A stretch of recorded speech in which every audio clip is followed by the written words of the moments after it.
രക്ഷാദൗത്യത്തിന്റെ 8ാം ദിനത്തിൽ പ്രത്യേക പരിശീലനം നേടിയ 12-അംഗ സംഘം ചാലിയാർ പുഴ കേന്ദ്രീകരിച്ചുള്ള പരിശോധനയിലാണ്. സൂചിപ്പാറ മുതൽ പോത്തുങ്കൽ വരെയുള്ള 6 കിലോമീറ്റർ മേഖലയിൽ എയർലിഫ്റ്റിംഗ് സംവിധാനത്തോടുകൂടിയാണ് പരിശോധന. ദൗത്യമേഖല ദുർഘടം നിറഞ്ഞതാണെങ്കിലും സാധ്യമായ എല്ലാ സംവിധാനത്തോടുകൂടിയും രക്ഷാദൗത്യം തുടരുമെന്ന് ADGP അജിത് കുമാർ കൈരളി ന്യൂസിനോട് പറഞ്ഞു.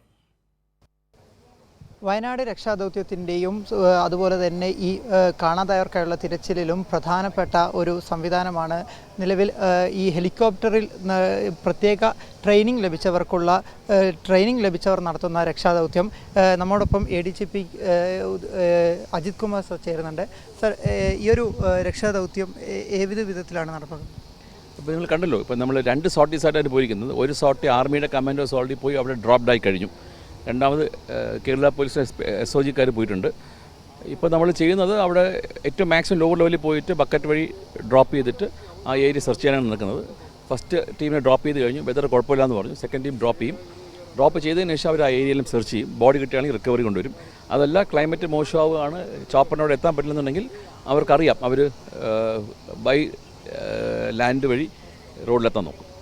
ഈ കണ്ടെത്തുന്ന മൃതദേഹങ്ങൾ അല്ലെങ്കിൽ മൃതദേഹ ശരീരത്തിന് ഭാഗങ്ങൾ എവിടെയാണ് എത്തിക്കുന്നത്? അത് ഓൾറെഡി തന്നെ അവർ കൊണ്ടുപോകുന്നത് ഇതിൻ്റെ ബാഗുമായിട്ടാണ് പോയിരിക്കുന്നത്. എന്തെങ്കിലും കിട്ടുകയാണെങ്കിൽ ബാഗ് കയറിയിട്ട് അവർ തന്നെ കൊണ്ടുവരും.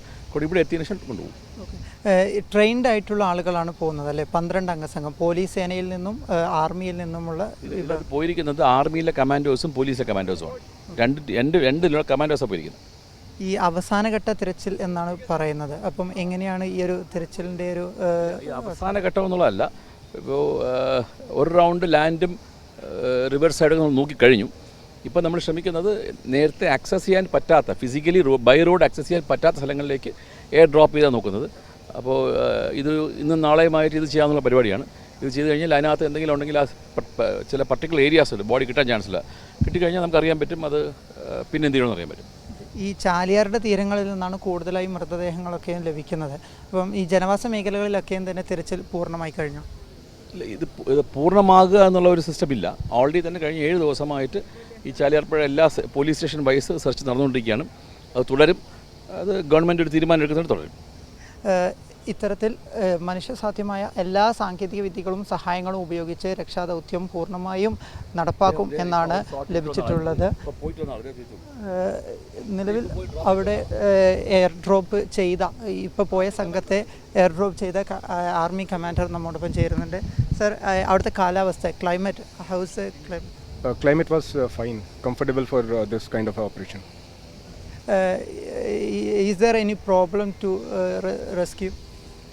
No, we are trained for such specialist tasks, so the troops were as per the training which they have received, they were dismounted and there were no issues which were faced.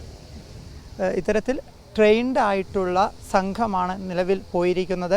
കാരണം നേരത്തെ അവിടെ പോയ വളണ്ടിയേഴ്സിൽ പലരും അവിടെ കുടുങ്ങിപ്പോകുന്ന ഒരു സാഹചര്യം ഉണ്ടായ സ്ഥിതിക്കാണ് 12-അംഗ trained ആയിട്ടുള്ള സംഘത്തെ നിലവിൽ അവിടെ നിയോഗിച്ചിട്ടുള്ളത്. രക്ഷാദൗത്യത്തിൻ്റെ ഏറ്റവും പ്രധാനപ്പെട്ട അവസാനമായുള്ള ഒരു ഘട്ടം കൂടിയാണ് ഇത്. ക്യാമറ പേഴ്സൺ ഇഖ്ബാൽ വട്ടംകുളത്തിനോടൊപ്പം റമീസ് മുഹമ്മദ്, കൈരളി ന്യൂസ്, വയനാട്.